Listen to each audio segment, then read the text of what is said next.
ओम शांति 24/6/2024 प्रातः मुरली। ओम शांति। मातेश्वरी मधुबन। पवित्रता रूपी गुण को धारण कर डायरेक्टर के डायरेक्शन पर चलते रहो तो देवताई किंगडम में आ जाएंगे।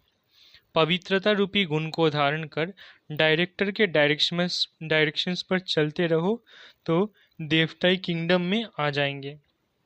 ओम शांति। इस दुनिया को नाटक भी कहते हैं। ड्रामा कहो, नाटक कहो, खेल कहो, बात एक ही है। नाटक जो होता है वो एक ही कहानी होती है। उसमें बहुत बाई प्लॉट्स बीच में दिखाते हैं, लेकिन स्टोरी एक ही होती है। इस तरह से यह बेहद वर्ल्ड ड्रामा है। इसको नाटक भी कहा जाता है, जिसमें हम सब एक्टर्स हैं। अभी हम एक्टर्स हैं तो एक्टर्स को नाटक का पूरा पता होना चाहिए कि किस स्टोरी पर यह शुरू होता है, हमारा ये पार्ट कहाँ से शुरू हुआ और कहाँ तक पूरा होता है। फिर उसमें समय प्रति समय किस किस एक्टर्स का कैसा कैसा पार्ट होता है और उसका डायरेक्टर क्रिएटर कौन है। और इस नाटक में नाटक में हम हीरो हीरोइन पार्ट किसका है, इन सब बातों का नॉलेज होना चाहिए। खाली नाटक कहने से तो काम नहीं चलेगा। नाटक है तो नाटक के हम एक्टर्स भी हैं। अगर कोई ड्रामा का एक्टर है और हम उनसे पूछे कि इसकी क्या स्टोरी है, ये कहाँ से शुरू होता है, कहाँ पूरा होता है, अगर वो कहे मालूम नहीं है तो इसको क्या कहा जाएगा? कहेंगे इसको इतना भी पता नहीं है, कहता है मैं एक्टर हूँ। एक्टर को तो सब बातों की जानकारी होनी चाहिए ना। नाटक शुरू है तो उसका अंत भी ज़रूर होगा। ऐसे नहीं शुरू हुआ है तो चलता ही चलेगा। तो इन सब चीज़ों को समझने का है। इस बेहद के नाटक का जो रचयिता है वो जानता है कि इस तरह से इस नाटक की शुरुआत हुई। इसमें मुख्य मुख्य एक्टर्स कौन हैं और सभी एक्टर्स में हीरो एंड हीरोइन का पार्ट किसका है, ये सब बातें बाप समझा रहे हैं। ये सब नॉलेज जो रोज़ क्लास में आते और सुनते हैं वो समझते हैं। उन्हों को मालूम है कि इसका पहला डायरेक्टर और क्रिएटर कौन है। क्रिएटर कहेंगे सुप्रीम सोल परमपिता परमात्मा को, लेकिन वो भी एक्टर है। उनकी एक्टिंग कौन सी है? डायरेक्टरपन की। वो एक ही बार आकर एक्टर बनता है। अभी डायरेक्टर बन करके एक्ट कर रहा है। वो कहते हैं इस नाटक की शुरुआत मैं करता हूँ। कैसे? जो प्यूरिफाइड सत्युगी दुनिया है, जिसको नई दुनिया कहते हैं, वो न्यू वर्ल्ड मैं क्रिएट करता हूँ। अभी आप सब जो भी पवित्रता को धारण करके डायरेक्टर के डायरेक्शंस पर चल रहे हो, वो सभी एक्टर्स अभी प्यूरिफाइड बन रहे हैं। फिर इन्हीं एक्टर्स के द्वारा अनेक जन्मों का चक्र चलना है। ये बाप ही समझाते हैं कि अभी पवित्र हुए मनुष्य दूसरे जन्म में देवताई किंगडम में जाएंगे। वो किंगडम 2 युग सूर्यवंशी चंद्रवंशी में चलती है।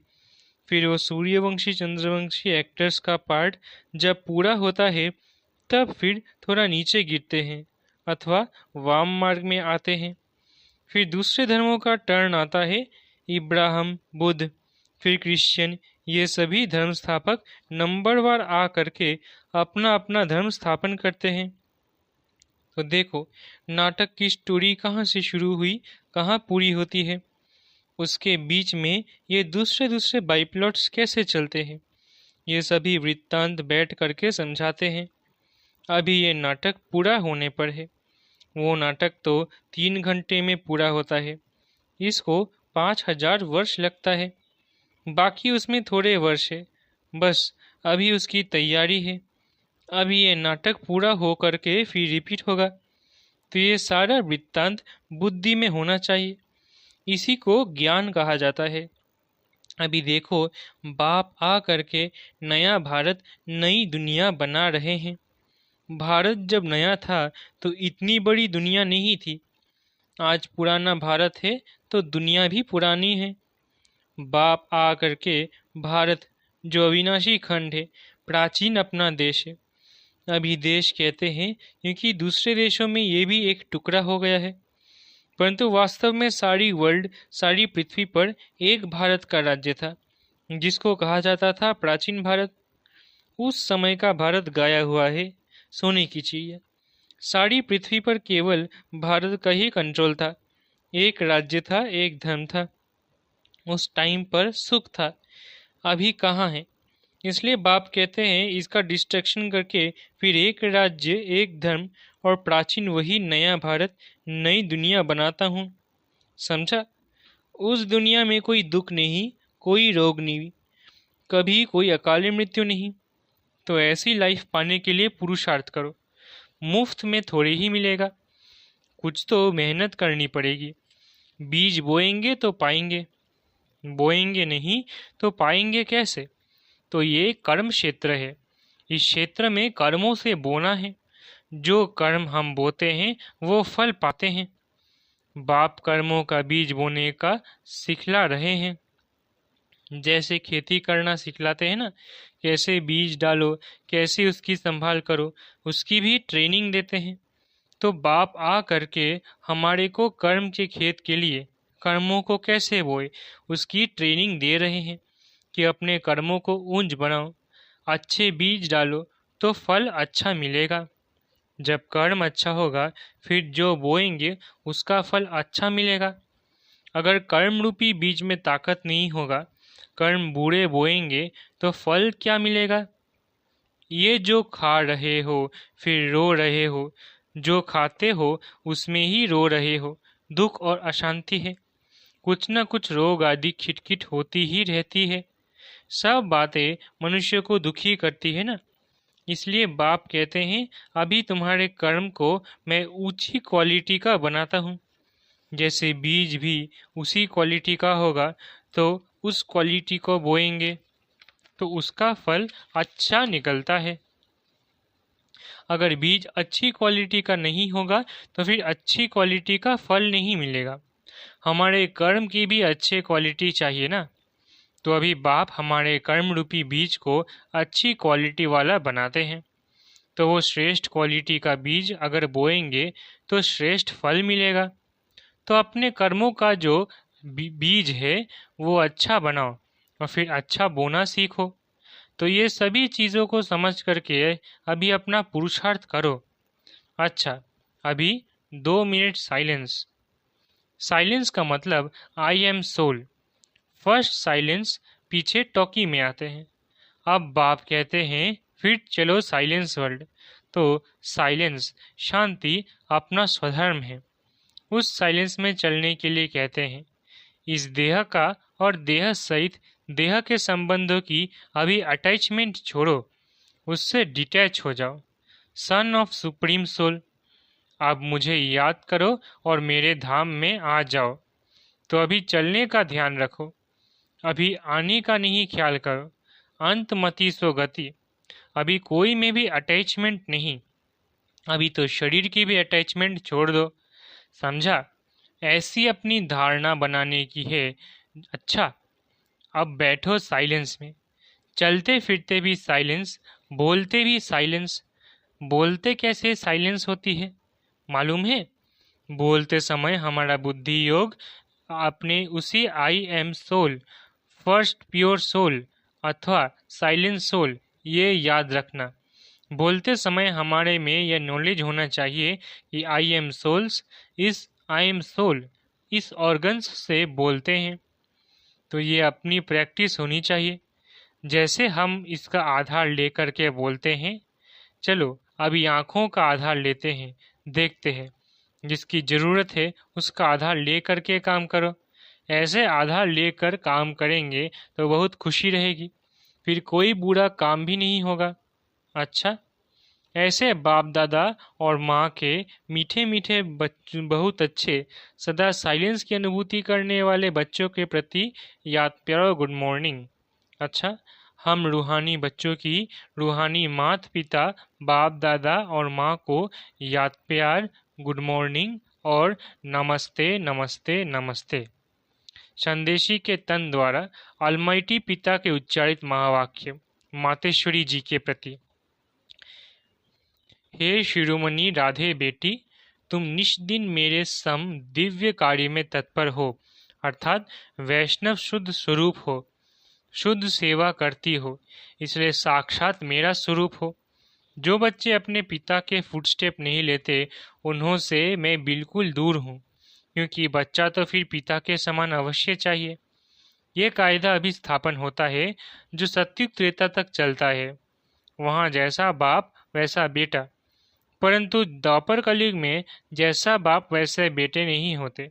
अभी बच्चे को बाप समान बनने का परिश्रम करना पड़ता है, मगर वहाँ तो नेचुरल ऐसा कायदा बना हुआ है, जैसा बाप वैसा बेटा, जो अनादि कायदा इस संगम समय पर ईश्वर पिता प्रत्यक्ष होकर स्थापन करते हैं।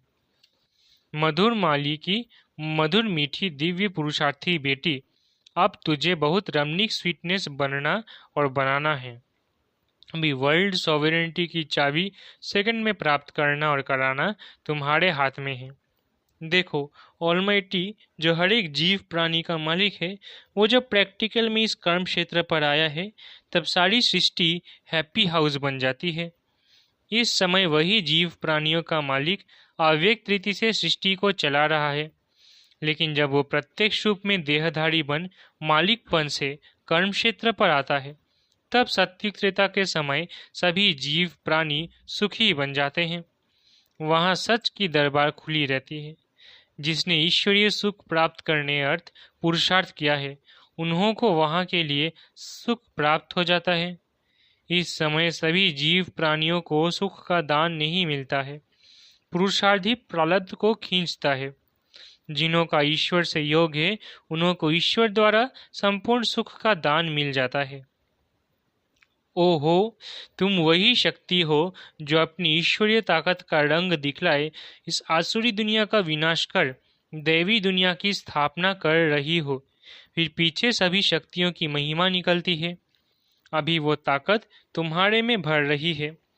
तुम सदा अपने ईश्वरीय बल और रुहाब के मर्तबे में रहो तो सदा अपार खुशी रहेगी। नित्य हर्षित मुख। तुमको नशा होना चाहिए कि मैं कौन हूँ, किसका हूँ, हमारा कितना सौभाग्य है, कितना बड़ा पद है। अभी तुम पहले सेल्फ का स्वराज्य प्राप्त करते हो, फिर सत्युग में युवराज बनेंगे, तो कितना नशा चाहिए। इस अपने भाग्य को देख खुशी में रहो। अपने लक को देखो, उससे कितनी लॉटरी मिलती है। ओहो, कितना श्रेष्ठ तेरा लक, जिस लक से वैकुंठ की लॉटरी मिल जाती है। समझा, लकीएस्ट देवी फूल बच्ची। इस सुहावने संगम समय पर स्वयं निराकार परमात्मा ने साकार में आकर ये ईश्वरीय फैक्ट्री खोली है, जहाँ से कोई भी मनुष्य अपना विनाशी ककपंदे अविनाशी ज्ञान रत्न ले सकता है। ये अविनाशी ज्ञान रत्नों की खरीदारी अति सूक्ष्म है, जिसको बुद्धि से खरीद करना है। ये कोई स्थूल वस्तु नहीं है जो इन नयनों से देखने में आए, मगर अति महीन गुप्त छिपी हुई होने के कारण इनको कोई भी लूट नहीं सकता। ऐसा सर्वोत्तम ज्ञान खजाना प्राप्त करने से अति निरसंकल्प सुखदायक अवस्था रहती है। जब तक कोई ने यह अविनाशी ज्ञान रत्न खरीद नहीं किया है, तब तक निश्चिंत, बेफिक्र, निरसंकल्प रह नहीं सकते। इसलिए इन अविनाशी ज्ञान रत्नों की कमाई कर अपने बुद्धि रूपी सूक्ष्म तिजोरी में धारण कर नित निश्चिंत रहना है। विनाशी धन में तो दुख समाया हुआ है और अविनाशी ज्ञान धन में सुख समाया हुआ है। पांचवा, जैसे सूर्य सागर के जल को खींचता है जो फिर ऊंचे पहाड़ों पर बरसता है, वैसे यह भी डायरेक्ट ईश्वर द्वारा वर्षा बरसती है।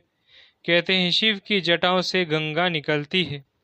अभी इनके मुख कमल द्वारा ज्ञान अमृत धारा बरस रही है, जिसको ही अविनाशी ईश्वरीय धारा कहा जाता है, जिससे तुम भगीरथ पुत्र पावन हो, अमर बन रहे हो। ये सिरताज बनाने की वंडरफुल मंडली है। यहाँ जो भी नर और नारी आएंगे वो सिरताज बन जाएंगे। दुनिया को भी मंडली कहा जाता है। मंडल अर्थात स्थान। अब ये मंडली कहाँ टिकी हुई है? ओम आकार में अर्थात अहम स्वधर्म में और सारी दुनिया स्वधर्म को भूल प्रकृति के धर्म में टिकी हुई है। तुम शक्तियां फिर प्रकृति को भूल अपने स्वधर्म में टिकी हुई हो। 6. इस दुनिया में सभी मनुष्य निराकार ईश्वर को याद करते हैं, जिसे अपने नयनों से देखा भी नहीं है। उस निराकार में उन्हों का इतना अति प्यार रहता है जो कहते हैं, ये ईश्वर अपने में मुझे लीन कर दो। परंतु कैसा वंडर है, जो स्वयं जब ईश्वर साकार में प्रत्यक्ष हुआ तब उनको पहचानते नहीं है। ईश्वर के बहुत प्यारे भक्त ऐसे कहते हैं, जिधर देखता हूँ उधर तुम ही तुम हो। भल वो देखते भी नहीं है, परंतु बुद्धि योग से यही महसूस करते हैं कि ईश्वर सर्वत्र है। लेकिन तुम अनुभव से कहते हो कि स्वयं निराकार ईश्वर प्रैक्टिकल साकार में यहाँ आए पधारा है। अब सहज ही तुम मेरे से आकार मिल सकते हो। परंतु कई मेरे बच्चे भी साकार में प्रभु पिता को पहचानते नहीं हैं। उन्हें निराकार अति मीठा लगता है, परंतु वो निराकार जो अभी साकार में प्रत्यक्ष है, उसको अगर पहचान लेवे तो कितनी न प्राप्ति कर सकते हैं, क्योंकि प्राप्ति तो फिर भी साकार से होगी। बाकी जो ईश्वर को दूर निराकार समझते और देखते हैं, जिन्हों को कुछ प्राप्ति नहीं है, वो ठहरे भक्त, उन्हें कोई ज्ञान नहीं। अब साकार प्रभु पिता को जानने वाले ज्ञानी बच्चे सर्वदैवी गुणों की खुशबू से भरे हुए स्वीट फ्लावर अपने प्रभु पिता पर अपना जीवन ही चरा देते हैं, जिससे उन्हें जन्म जन्मांतर संपूर्ण देवताई दिव्य शोभनीक तन प्राप्त हो जाता है। 7वां, सेल्फ को जानने से ही तुम्हें राइट रॉन्ग सत्य सत्य की परख आ गई है। इस ईश्वरीय ज्ञान से त्रुत जवान रहती है, जिससे किसी का संगदोष चढ़ नहीं सकता।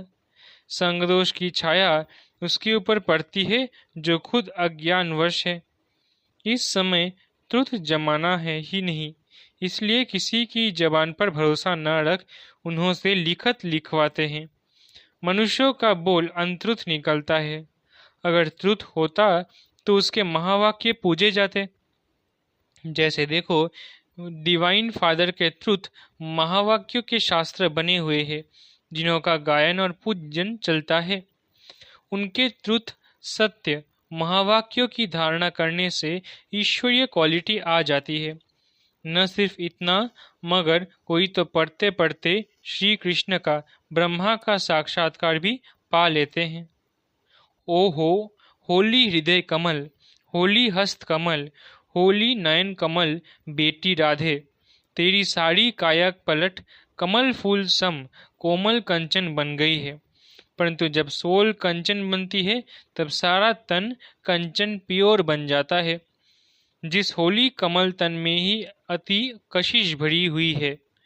तुम अपने परमेश्वर पिता द्वारा अज्ञान तपत को बुझाए, ज्ञान तेज को जगाए अति शीतल रूप बन गई हो। खुद शीतल रूप बन फिर अन्य हमजिन्स को भी ऐसी सच्ची शीतलता दान देने अर्थ इस सुहावने संगम समय पर निमित्त बनी हुई हो।